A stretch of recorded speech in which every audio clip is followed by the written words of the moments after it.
Merci l'Alliance de nous accueillir en tant qu'aventurier, effectivement. Donc rapidement, en 2 mots sur moi, j'ai, comme on dit maintenant, mes cheveux un peu gris le montrent, un long parcours dans le life science et dans les scares et en particulier dans le dispositif médical, donc dans le medtech, principalement dans des grands groupes, mais depuis maintenant 2018 dans des startups innovantes ou dans des sociétés de ce domaine-là, et également comme expert de l'Alliance, comme l'a rappelé tout à l'heure Julie. Et l'objectif aujourd'hui, c'est, en tout cas pour ma part, ce n'est pas de vous faire un cours sur effectivement le système en détail des achats hospitaliers. Il y a des gens qui seraient beaucoup plus compétents que, je pense, nous deux pour le faire, mais c'est sur un point de vue d'entrepreneur, d'aventurier, comme le disait aussi Julie, parce que c'est aussi une aventure, l'entrepreneuriat, de voir comment s'intègre, parce qu'on appelle l'aventure de l'innovation, mais c'est vrai que l'aventure de l'innovation, on pense souvent à la R&D, évidemment, on pense à l'IP, on pense à tous, on pense évidemment au réglementaire dans le domaine médical, mais on pense finalement, et souvent on le voit d'ailleurs dans les roadmaps de tous les pitch decks de beaucoup de sociétés, on voit des roadmaps où finalement on a commercialisation au bout d'un moment, et puis ça arrive quand ça doit arriver. Et c'est quelque chose qui nous est aussi très cher à l'Alliance, c'est d'intégrer très rapidement à qui on va vendre, et comment on va le vendre, et on va voir. Et ce que je vais essayer de développer aujourd'hui, c'est en prenant un business case dans lequel je suis impliqué complètement, qui est le développement commercial du VistaCare, qui est un dispositif médical medtech dans le domaine de la cicatrisation à l'hôpital, mais pas que dans le futur, et de voir comment effectivement on peut aujourd'hui, dans cette phase de commercialisation, et comment on a pu préparer en amont cette phase de commercialisation pour qu'elle se passe le mieux possible, et également, comme le disait Julie, qu'on échange aussi les challenges sur lesquels on peut rencontrer, comment on peut s'y préparer. Voilà, donc voilà l'échange, et j'espère qu'on va pouvoir partager en question. Christophe ? Merci Thierry, merci Julie et l'équipe, effectivement, l'Alliance de m'accueillir. Donc moi je suis Christophe Vergne, le fondateur et président de MyPearl. Je suis un passionné d'innovation, et quand Thierry m'a proposé cet échange, je lui ai dit oui absolument tout de suite, même si en plus on se connaît, on s'apprécie beaucoup. L'innovation pour moi est un sujet sur lequel j'ai beaucoup travaillé. Effectivement, j'ai peut-être les cheveux un tout petit peu moins gris, mais quand même, j'ai effectivement aussi j'ai dirigé pas mal de sociétés dans le domaine médical, dans le dispositif médical, diagnostic in vitro, biotech, life science, et j'ai beaucoup travaillé sur la partie innovation qui nous amène en général avec elle pas mal de challenges sur sa valorisation, sa diffusion, sa commercialisation. C'est pas toujours la chose la plus facile. J'ai personnellement participé à pas mal de lancements commerciaux de solutions diagnostiques innovantes pour des hôpitaux, des laboratoires. J'ai occupé également un poste au niveau du syndicat de l'industrie du diagnostic in vitro sur la valorisation de l'innovation. Donc il y avait aussi en amont des choses qui sont importantes à travailler, ce que je continue à faire, puisque dans le projet MyPearl, j'essaie aussi d'avoir des activités sur notamment un groupe de travail sur la structuration de la filière en e-santé qui sont vraiment importants. Voilà, mon parcours est, comme je le disais, direction de société, plutôt commerciale, donc très orienté sur la commercialisation de solutions, pas mal en oncologie, sur les biomarqueurs, compagnons diagnostiques, diabète, monitoring de patients. Et puis effectivement, je vais vous décrire ce qu'on développe chez MyPearl et comment on prépare notre commercialisation de la solution qui effectivement arrive sur le marché dans les semaines à venir. Merci Christophe. Je vais poursuivre avec, comme je le disais, donc sur le business case de DTA Médical et du produit VistaCare. Donc VistaCare, c'est un produit qui s'adresse pour des cicatrisations complexes, qui va, je ne vais pas rentrer dans le détail du produit lui-même aujourd'hui, parce que c'est pas vraiment le sujet, mais évidemment, si vous avez des questions après, on pourra y revenir. Mais c'est un produit qui est aujourd'hui qui est dans sa phase de développement, qui est dans sa phase de commercialisation, c'est-à-dire que le projet de DTA médical est d'avoir un produit d'abord hospitalier pour justement établir auprès justement de sa valorisation clinique, principalement auprès des grands leaders d'opinion et des grands utilisateurs et des guidelines à y donner son ancrage hospitalier et garantir et valoriser et vérifier toute sa valorisation clinique. Et ensuite, il y a dans le pipeline de R&D donc un produit de home care pour toucher des patients qui vont être en plus en ambulatoire par rapport à ça. Et c'est là que c'est assez intéressant parce que d'ores et déjà, on est en train de réfléchir. Quand on dit ça, on voit bien qu'on commence à réfléchir à des populations de patients, à des flux de patients, à qui va s'adresser ce produit-là. Et là, aujourd'hui, le VistaCare One, qui est le premier produit, donc a démarré sa commercialisation l'an dernier, en fin d'année dernière, et vraiment est dans le vif de sujet aujourd'hui avec des commerciaux sur le terrain à l'hôpital pour le développer. Et aujourd'hui, ce qui est très intéressant, et moi c'est ce que je peux aussi comparer par rapport à mon expérience dans des grands groupes, à des lancements de produits, un peu comme Christophe, on en a lancé pas mal, c'est aujourd'hui, et on en est très content pour une start-up, parce que le temps est important, c'est que tout de suite il y a une notion qui est importante, c'est le time to market et également le temps du cycle de vente qu'on va avoir à l'hôpital par rapport à ça. Et donc, comment est-ce qu'on peut effectivement accélérer, c'était le sujet d'aujourd'hui, ce cycle de vente qui est très important pour la start-up parce qu'elle a évidemment un cash qui est toujours bien cadré dans le temps. Elle a effectivement des investisseurs qui aussi pour eux, le temps est très important. Donc, vous voyez, sur tous ces éléments-là qui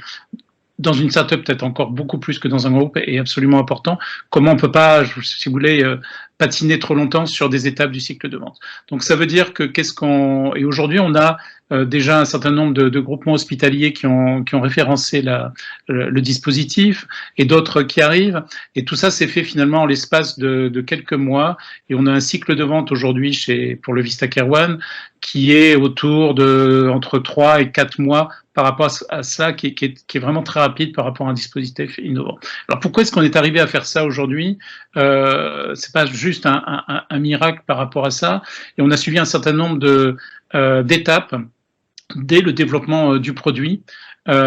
qui ont été initiées par le fondateur du produit, qui je crois est aujourd'hui autour de l'écran, qui est immédiatement, en tant qu'il lui-même était un soignant, il a tout de suite pensé immédiatement au user experience, comme on dit maintenant dans notre beau langage de l'UX, c'est-à-dire que très vite, dans le développement du produit, l'idée c'est de faire un produit et une solution, et c'est intéressant ce qu'en dira Christophe dans les solutions digitales, de ne pas faire de la tech pour de la tech quand on fait du développement. Et aujourd'hui, on peut souvent tomber dans cette trappe, souvent dans mes autres casquettes aussi au niveau de l'Alliance, où on voit passer souvent des startups qui effectivement font des fois un peu trop de la tech pour de la tech, c'est-à-dire qu'il faut quand même faut penser dès le départ à qui va adresser le produit, à qui je vais vendre ce produit. Et donc, on s'aperçoit que dès le départ, même à la R&D, on s'est posé les questions chez DTA Médical, à qui on va vendre ce produit, comment est-ce qu'il va être utilisé par rapport à ça, à qui il va s'adresser, à quel patient, et le parcours de mon patient, si j'ai un produit qui va être destiné à l'hôpital, quel va être le parcours du patient en amont et en aval, quelle va être l'étape de soins, l'épisode de soins dans lequel je vais intervenir et à quel moment va être mon patient à l'hôpital, puisque maintenant tout bouge par rapport à ça. Et ça c'est important parce que on commence à rentrer toutes les notions de DMS, de durée moyenne de séjour, qui vont avoir des impacts sur les budgets hospitaliers. Donc, ça veut dire qu'il faut commencer à comprendre très très vite l'économie de l'hôpital par rapport à votre produit et par rapport à sa facilité aussi et à son introduction dans les différents services. L'expérience d'usage, le user experience, il va être très très important pour l'adoption du produit, pour la facilité aussi d'utilisation. Et par rapport à un autre élément qui est absolument critique quand on dans une innovation à l'hôpital, c'est le change management. C'est comment est-ce qu'on va être obligé de changer les habitudes. Et on change toujours les habitudes quand on lance un nouveau produit. Moi, ça m'est arrivé de lancer des fois des produits qui étaient quasiment matures par rapport à d'autres. Mais malgré ça, des fois, vous aviez un fort frein. Le temps, le poids des habitudes est fort. Donc pour ça, il faut bien comprendre aussi quelles sont les alternatives qui sont utilisées aujourd'hui pour traiter les patients que vous voulez traiter avec votre produit, en quoi vous allez être différent, en quoi vous allez changer ses habitudes, et tout ça, ça doit être incorporé dès le départ assez rapidement. Et donc, ce qui a été fait, vous voyez, dans le design même du dispositif, a commencé à intégrer tous ces paramètres-là, et paramètres qui ont été vérifiés effectivement avec des leaders d'opinion, qui ont commencé très rapidement, très en amont même de la finalisation du produit, avant même qu'il arrive en commercialisation, sur effectivement, est-ce que et donc j'encourage toutes les startups à avoir très rapidement des conseils scientifiques, des conseils médicaux, qui vont effectivement vérifier ce point clé que je disais au début, de ne pas faire de la tech pour de la tech. C'est que cette caractéristique cette fonctionnalité que je vais développer, en quoi elle va servir, en quoi elle va changer les habitudes des utilisateurs à l'hôpital. Est-ce que cette tech que je vais mettre va ajouter évidemment des coûts? Est-ce que c'est des coûts qui finalement seront valorisés? Tout ça, vous voyez, ça contribue à cette fameuse proposition de valeur qu'on peut faire et de voir comment est-ce que très en amont, on peut la vérifier et vérifier qu'à ce moment-là, quand on va aller à l'hôpital, quand on va effectivement se positionner au niveau du prix, et là on en arrive au fameux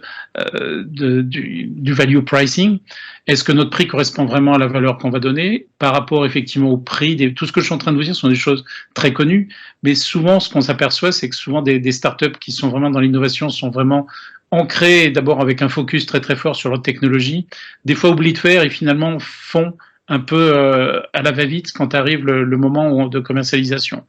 Or, quand on arrive, et par exemple, une des raisons pour laquelle aujourd'hui on a une pénétration du VistaCare assez rapide dans les hôpitaux, c'est parce que finalement le prix qu'on a mis en place correspond effectivement à des budgets qui peuvent correspondre, à des budgets qui sont aujourd'hui déployés pour les alternatives existantes, c'est-à-dire qu'on n'arrive pas avec des prix qui sont complètement complètement disjoncté par rapport au prix actuel. Et à ce moment-là, on arrive, et s'il y a une différence, on arrive à l'expliquer par un certain nombre de points. Si après on a des plus grosses différences, après on sait qu'on aura amené des études médico-économiques, etc., qui prouveront effectivement la valeur du prix correspondant à un certain nombre d'économies qu'on pourra faire à l'hôpital. Donc le premier message, je passe la parole à Christophe, parce que l'idée c'est de faire effectivement un dialogue entre nous, c'est effectivement dans une medtech, en tout cas c'est ce qu'on a fait avec VistaCare, et ce qui aujourd'hui est en train de payer dans ses premières phases de commercialisation, c'est qu'on a vraiment dès le départ pensé d'abord, effectivement, est-ce que ma proposition de valeur correspond au parcours du soin du patient, les changements que je vais imposer, est-ce qu'ils sont acceptables et quel est mon niveau de changement que je vais avoir, et est-ce que mon prix correspond finalement à un prix qui va correspondre à ce type de traitement dans l'hôpital, et surtout, je comprends l'épisode de soins dans lequel mon produit est utilisé à l'hôpital par rapport au parcours du patient, de façon effectivement à avoir un discours qui va être cohérent par rapport à l'hôpital, et tout ça, je l'ai fait valider par des leaders d'opinion. Ok. Je vais donner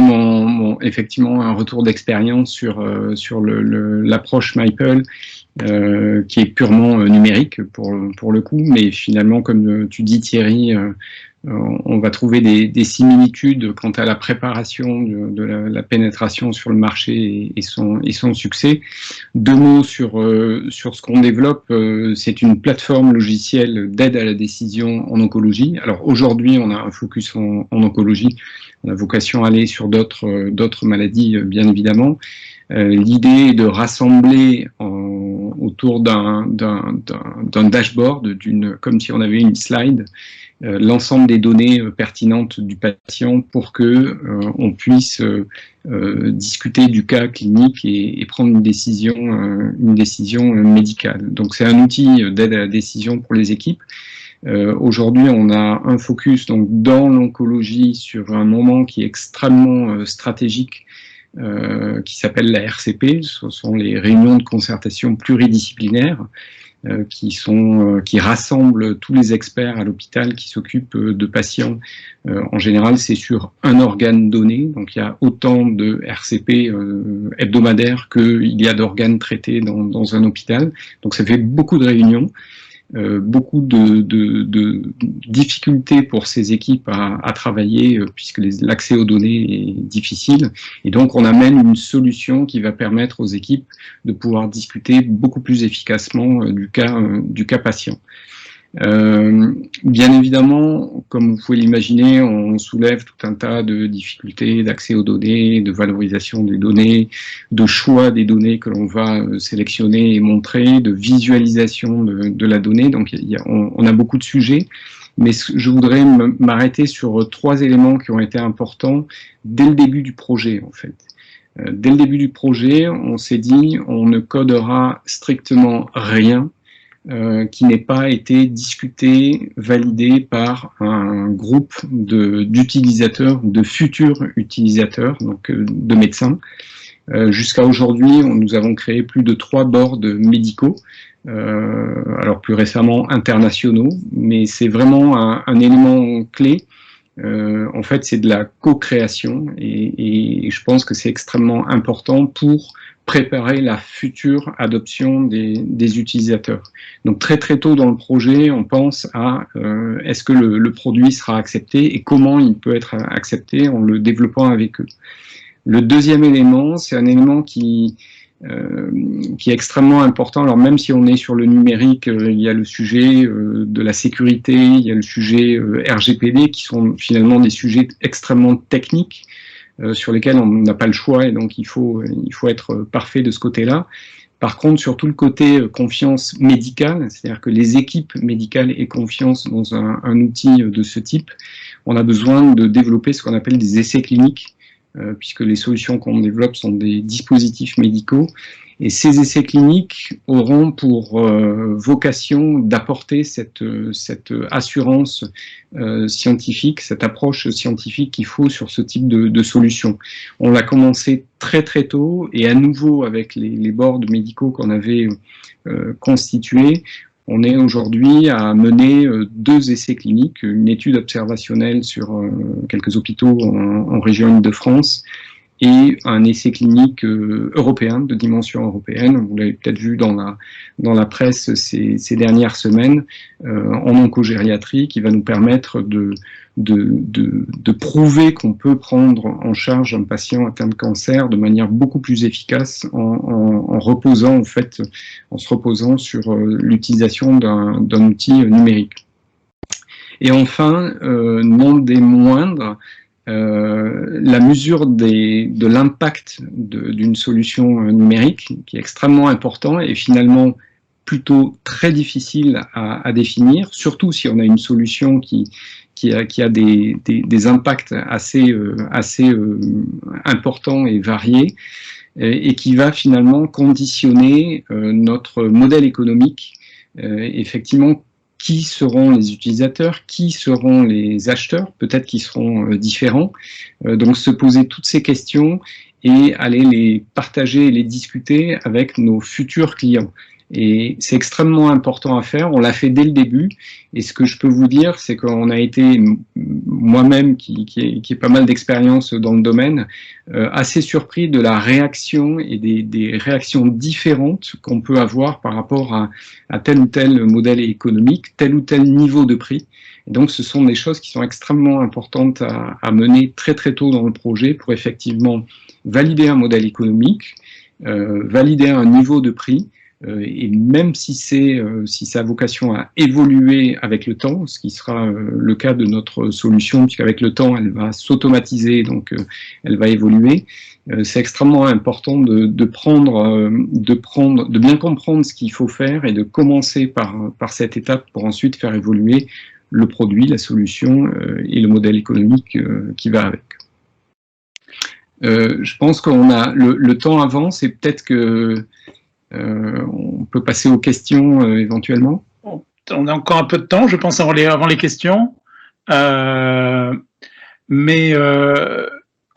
pense que tu as dit un mot qui est quand même très important, qui est rassurer. Je crois que par rapport à ça, et c'est vrai que dans une start-up, on passe notre temps à rassurer des gens, on doit rassurer nos investisseurs et on doit rassurer nos clients. Et effectivement, contrairement à un grand groupe, eh ben, on peut pas, on n'a pas la marque d'un grand groupe qui va déjà rassurer. C'est-à-dire que c'est intéressant, la FHF a publié des guides justement de commercialisation des innovations à l'hôpital pour les acheteurs d'ailleurs et pour les startups. Et il y a une statistique intéressante sur une étude qu'ils ont menée, c'est-à-dire que il y a encore 72% des hôpitaux qui n'ont pas encore eu d'achat ou eu affaire avec des startups par rapport à ça. Donc c'est vrai que c'est un peu un animal des fois un peu encore inconnu dans beaucoup d'établissements hospitaliers aujourd'hui. Et c'est vrai par contre il y en a 75% qui sont prêts à travailler avec des startups effectivement. Et dans tous ceux qui ont déjà travaillé avec des startups, 100% en sont satisfaits. Donc c'est vrai, mais c'est vrai qu'il faut, et ce mot de rassurer est important parce que en premier lieu, on est dans le domaine de la santé, on est dans le domaine médical, donc effectivement, il faut d'abord rassurer sur l'aspect clinique du produit et avoir effectivement, venir avec les études cliniques qui le prouvent, des médecins qui ont testé le produit et qui peuvent, par leur notoriété et leur validation,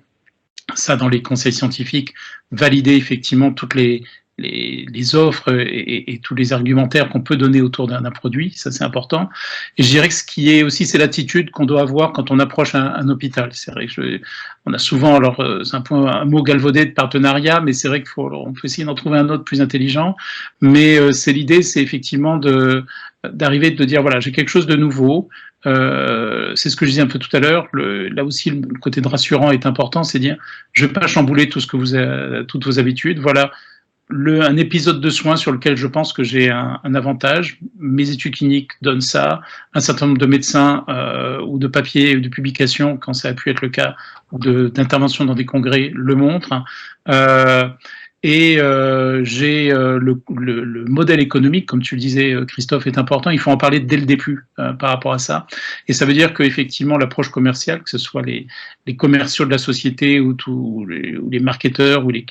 responsables cliniques de la société qui vont visiter les hôpitaux, on va parler à tout le monde à l'hôpital. Je crois que ça c'est vrai même pour tous les business qu'on peut faire à l'hôpital, mais peut-être encore plus pour une innovation. Parce que souvent, le biais dans lequel et l'erreur qu'on pourrait faire, c'est de dire comme je suis sur un produit très médical, une innovation technique, dans ce domaine-là, je vais d'abord aller voir évidemment les cliniciens, et puis après j'irai voir les acheteurs. Évidemment, il faut voir les médecins très vite, tout de suite, mais il faut quasiment le même jour aller voir, suivant les personnes, que ce soit un biomédical, les services achats ou le pharmacien, suivant le type de produit, et s'assurer que tous ces gens-là, finalement, c'est une sorte de RCP de l'achat, finalement, qu'il faut pour mettre tout ce monde-là en lien, et des fois même à l'extérieur de l'hôpital. Et ça, c'est des choses que nous, sur lesquelles on a vu. C'est-à-dire que c'est très vite le modèle économique, quand on parle tu as parlé tout à l'heure de modèle économique, Christophe, aussi une erreur qu'on peut commettre, c'est qu'on est tellement centré sur notre produit, c'est qu'effectivement, on a fait tout notre joli travail travailler sur le prix de notre produit, sur la DMS, sur ce qu'il peut apporter, etc. Donc, dans toute sa proposition de valeur économique. Et puis, on oublie des fois quelque chose, que le patient, à un moment, il va sortir, il va bouger. Nous, on l'a vu, on a proposé effectivement un produit qui donne des résultats cliniques très forts, très rapides. Et finalement, des fois, avec des DMS, qui peut être l'épisode de soins, peut être des fois un peu trop long par rapport au service de chirurgie dans lequel, par exemple, on va proposer le VistaCare. Et à ce moment-là, on s'est aperçu que finalement, le patient, il fallait pas changer cette habitude-là, et qu'à ce moment-là, peut-être, là, on devait positionner notre VistaCare, c'était dans le service de soins de suite, où le patient, après la chirurgie, allait avoir le suivi de sa cicatrisation par rapport à là. Seule chose qu'on ne pensait pas forcément au départ, alors qu'on a un produit qui est purement sur la chirurgie vasculaire ou plastique, on va voir ces chirurgiens en premier lieu, et finalement c'est peut-être le service de soins de suite qui lui va utiliser le VistaCare, parce que c'est l'organisation du flux de patients dans l'hôpital. Et ça, il faut le respecter, et il faut voir comment on peut s'y intégrer au mieux, et c'est comme ça qu'on arrive à avoir assez rapidement une pénétration et qu'on rassure effectivement tout le monde au niveau de l'hôpital. Je ne sais pas ce que tu en penses, Christophe. Non, je suis 100% d'accord, et je pense que ça peut être un défaut des startups, des entreprises qui lancent l'innovation. Ça peut être aussi un défaut de l'hôpital en général, qui est où les discussions sont assez centrées sur l'utilisateur final, les médecins et la start-up, uniquement, alors qu'en fait, il y a un réel partenariat à monter ensemble avec l'hôpital. On se rend compte que des discussions avec la direction financière, avec la direction générale, sont extrêmement importantes. En fait, on doit ensemble apporter des preuves. Et c'est aussi l'intérêt de l'hôpital, et c'est la vocation de l'hôpital d'amener et de permettre de développer des solutions qui permettent de soigner plus et mieux de patients. Aujourd'hui, on en a vraiment clairement besoin, et je pense que c'est ensemble qu'on peut et qu'on doit apporter les validations et les preuves nécessaires. Et les preuves, elles sont effectivement sur le business model, sur la validation de la proposition de valeur du produit en tant que tel, d'un point de vue médical, et aussi sur le déploiement et l'accompagnement de ces solutions. C'est souvent avec du numérique, du changement important pour les organisations. À nouveau, c'est pas la start-up seule qui peut le faire. Elle doit amener dans sa solution l'accompagnement, mais elle doit le faire en partenariat avec, en tout cas, tous les premiers partenaires clients hospitaliers avec qui elle travaille. Donc 100% d'accord, et je pense qu'on a encore un peu à faire de ce point de vue-là. Je suis pas en train de dire les startups sont parfaites, c'est compliqué dans les hôpitaux, mais on voit par exemple sur le marché nord-américain assez souvent une direction de l'innovation au sein de l'hôpital qui est très souvent partie prenante au niveau du comité de direction de l'hôpital, et je pense qu'on devrait s'en inspirer plus. Certains hôpitaux français ont déjà cette démarche, mais une direction de l'innovation qui prend en charge tous les sujets d'intelligence artificielle, d'innovation de rupture, de ce type de solution qui impacte grandement l'hôpital, c'est une solution tout à fait intéressante et probablement à développer sur un marché comme celui de la France. Absolument. Oui, et là, avant qu'on passe, on a encore quelques minutes avant de passer aux échanges, hein, et il y a un point, puisque tout à l'heure Julie parlait de cycle de vente, hein, et donc là voilà, on rentre dans l'hôpital, on a effectivement réussi à convaincre tous les acteurs qui font qu'il y a un test de votre système, que ce test marche bien, que le prix est validé par votre service achat, tout ça c'est du terrain connu, mais comment est-ce qu'on peut le faire une fois encore le plus vite possible? Et après, il y a un grand mur qui est très important, et en particulier pour les startups qui, par définition, effectivement, ont moins de moyens que des grands groupes, sont moins staffés, il y a beaucoup moins de monde, de commerciaux ou de présence, et qui en même temps, qui est le déploiement. C'est-à-dire qu'à un moment, c'est de se dire, je dis pas que c'est le plus facile, mais il y a une phase qui est peut-être la première phase, où on va voir des leaders d'opinion, les fameuses courbes avec les early adopters, etc. Tout ça, effectivement, on rentre dans ces... Et après, même dans des services dans lesquels, finalement, vous êtes référencé, et nous, par exemple, chez Vistacare, c'est aussi un des enjeux aujourd'hui qui est sur la table, hein, pour nous, pour être très clair. Julie, tout à l'heure, tu parlais un peu de challenge qu'on pouvait avoir, parce qu'effectivement, vous êtes une TPE, avec des moyens qui sont forcément limités, et vous avez deux challenges devant vous, c'est-à-dire que vous devez continuer, effectivement, dans ce déploiement à élargir le cercle des hôpitaux qui vont adopter votre technique pour qu'elle soit de plus en plus reconnue, qu'elle aille de plus en plus vers le plus de patients possible. Et en même temps, vous avez sur l'utilisation de votre produit, une fois que vous êtes référencé, que le produit soit bien utilisé. Et là, on en revient à ce que je disais au départ, et c'est là d'avoir bien au départ pensé sur le design du système, sur sa facilité d'utilisation, sur les formations que vous allez pouvoir faire au personnel, donc sur toute la courbe d'apprentissage qu'il va y avoir dans un service donné, dans l'hôpital même, pour justement que les patients, que votre solution soit prescrite et utilisée pour les patients qui en ont besoin. Et ça se fait pas tout seul. On sait ça, il y a besoin de temps, et ça, c'est vrai que c'est un challenge pour une petite structure, de pouvoir en même temps faire de la prospection et d'aller voir des nouveaux services, des nouveaux hôpitaux, et en même temps de s'assurer, parce qu'il faut être là, loin des yeux, loin du cœur souvent, et il faut être là effectivement pour que le poids des habitudes font que finalement l'alternative ancienne soit la plus utilisée alors que finalement votre produit. Et donc ça c'est un challenge qui est important. Alors comment est-ce qu'on l'appréhende chez DTA Médical? D'abord on essaye comme tout le monde d'avoir et on fait des levées de fonds pour avoir plus de moyens et pour avancer dans ce domaine-là, parce qu'à un moment il n'y a pas de secret quand même, il faut avoir plus de monde. Mais au-delà de ça, on essaye aussi de travailler sur des méthodes qui sont là aussi de partenariat, c'est-à-dire que on a un certain nombre de formations qu'on peut faire sur un certain nombre de soignants ou d'utilisateurs de vos systèmes qui eux-mêmes, on peut avec des processus maintenant c'est de plus en plus effectivement de webinars ou de réunions, et je pense que là c'est des investissements qui sont vraiment importants, je pense que pour les startups, c'est ne pas hésiter à faire des réunions régulières, à donner des formations avec du personnel qui est à l'intérieur de l'hôpital, qui utilise votre machine, se l'approprie. Il faut vraiment qu'on ait un groupe, ce que j'appellerais d'ambassadeurs, mais dans tous les aspects réglementaires possibles, évidemment, mais qui ont vraiment adopté votre produit, qui comprennent, qui d'ailleurs vont vous challenger des fois parce que c'est normal quand vous arrivez avec un nouveau produit, il y a toujours des choses qui vont se passer que vous n'aviez pas prévues. Donc c'est important d'avoir des gens entre guillemets de confiance qui connaissent bien votre système et qui vont après vous faire remonter les problèmes qu'il peut y avoir, mais qui en même temps vont être ceux qui vont être finalement vos ambassadeurs de l'utilisation de votre innovation. Et ça, c'est parce que souvent, effectivement, on le voit, et là aussi, je crois que j'ai vu dans les études de la FHF, c'est un peu le moment critique, c'est le moment du déploiement, le scale-up, comme on dit, et d'utilisation. Et ça, c'est un moment clé, et je sais que chez DTA, on est à ce moment-là, et c'est un point sur lequel on a choisi cette approche de développer ces ambassadeurs pour nous, pour essayer d'avancer. Je sais pas, comment tu envisages la chose, toi, dans ton domaine, Christophe? Oui, on a sensiblement la même approche. En t'écoutant, je repensais aussi à lancer de l'innovation dans un grand groupe quand le produit est très nouveau, que c'est une innovation de rupture, c'est presque parfois aussi compliqué. Alors effectivement, on a l'assurance du grand groupe, donc on peut trouver des clients qui ont de ce point de vue-là pas moins de crainte qu'avec une start-up, mais on se retrouve avec effectivement des opinion leaders qu'il faut approcher, convaincre,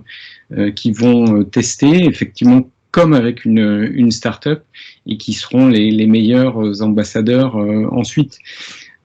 Sur le cancer, puisqu'on travaille beaucoup nous sur le cancer, j'ai envie de dire on a la chance d'avoir un tout petit monde, même si c'est une maladie qui touche beaucoup de patients. Dans le domaine médical, c'est un tout petit monde et on est très très vite effectivement sur des réseaux d'experts internationaux qui se suivent tous. Et un des éléments, c'est aussi de travailler avec les opinion leaders et les réseaux internationaux de ce point de vue-là. Mais ça, c'est peut-être lié aussi à notre solution qui est une solution à la fois en oncologie et sur chacun des organes et qui nous permet d'aller très très loin dans quelque chose de très précis. Mais effectivement, le déploiement et la vitesse de déploiement est un élément clé pour la start-up. Je pense que surtout ce qu'il faut faire, c'est ne pas rater les premières marches, avoir ces opinion leaders qui nous suivent. Et ensuite aussi, c'est une des solutions pour des startups de bien faire la part des choses entre ce qui est à internaliser, qui va relever de la propriété intellectuelle, qui est important à développer en interne et à financer, de ce qui peut être fait en partenariat avec d'autres sociétés, avec des experts de tel ou tel sujet sur lequel finalement même une start-up peut se dire à un moment donné, ça c'est pas notre core business, notre core business c'est vraiment ça, et sur ces aspects-là on va aller chercher des partenaires. J'ai envie de dire ça fait partie de toutes les réflexions du début de la vie d'une start-up, de bien trouver son positionnement, sa vraie valeur, sa proposition de valeur et tout le cœur de métier qu'on développe, on ne peut pas tout développer, surtout dans le numérique, c'est juste totalement impossible. Donc c'est vraiment important aussi. Oui, je pense que, et avant de passer aux échanges dans quelques minutes, moi, si je voulais là faire une synthèse, en tout cas de mon point de vue et de ce qu'on met en application chez DTA Médical avec Vistacare, c'est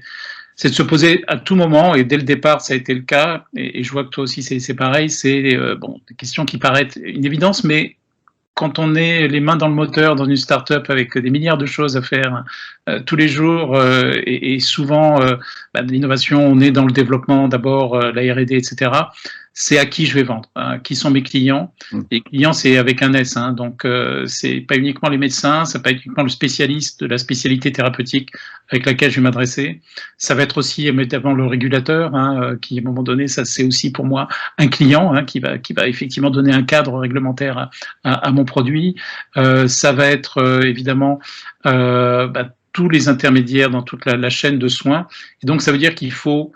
en même temps de connaître son produit, il faut connaître son patient, connaître sa thérapie, quel va être le parcours de son patient dans le système de soins. Et le système de soins évolue, c'est pas non plus figé. Il peut arriver que quand on a pensé à une technologie, à un produit, à un moment donné, surtout c'est dans le domaine des fois de produits, si des produits un peu complexes, il y a un certain temps qui se passe. Et le moment où on arrive en commercialisation, des fois finalement le système a changé par rapport à ça. Et donc il faut bien comprendre effectivement, et nous c'est ce qu'on dit aussi à nos commerciaux, c'est OK. Soyez des experts de votre produit, des experts de l'indication dans laquelle vous préparez de la formation au personnel soignant sur lequel vous allez présenter votre produit, des experts de votre négociation commerciale avec les services achats de l'hôpital, mais aussi connaissez, soyez curieux, je crois que c'est aussi l'autre mot clé pour moi qui est important, soyez curieux et comprenez bien comment effectivement, où est l'hôpital, où est que vous adressez, dans quel environnement de territoire de soins il se positionne, quels sont lui ses enjeux par rapport à ça. Si jamais je facilite, je réduis le temps de cicatrisation d'un patient à un moment donné, c'est que le patient va sortir plus vite. Où est-ce qu'il va aller, comment est-ce qu'il va être suivi par rapport à ça, quels changements je vais qui peuvent être aussi des éléments de stress, des fois pour l'hôpital ou les personnels soignants ou l'organisation des soins. Il faut anticiper tout ça pour y donner des réponses. Et ça, je crois que c'est passionnant, et je pense que c'est des choses qui sont assez générales dans toute vente, mais évidemment critiques et primordiales, puisque une innovation, par définition, elle va apporter du nouveau, elle va changer quelque chose, mais pas uniquement dans la technique et dans le geste médical, mais elle va, au-delà de ça, changer dans l'organisation. Donc il faut avoir cet aspect total, et quand on y arrive et qu'on adresse en même temps tous ces points-là, je pense que c'est comme ça qu'on peut arriver à accélérer ce cycle de vente qui était notre sujet du jour, quoi.